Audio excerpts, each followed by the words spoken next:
ఝాన్సీ, అభి అలాగే బాబీ వాళ్ళు ముగ్గురు కూడా గుడికి వచ్చి దీపాలు వెలిగించి ఆ కార్తీక దీపాలనైతే వెలిగించి నీటిలో వదులుతారు. ఇక బాబీ అయితే సైలెంట్గా ఉంటాడు. మౌనంగా సైలెంట్గా డల్గా ఉండడంతో అభి అయితే ఏంటి బాబీ ఏమైంది, ఎందుకు అంత డల్గా ఉన్నావు అని చెప్పి అడుగుతూ ఉంటాడు.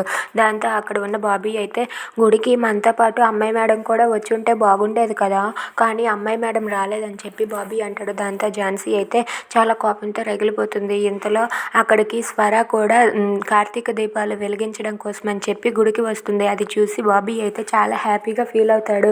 అదిగోండి అమ్మాయి మేడం వచ్చింది.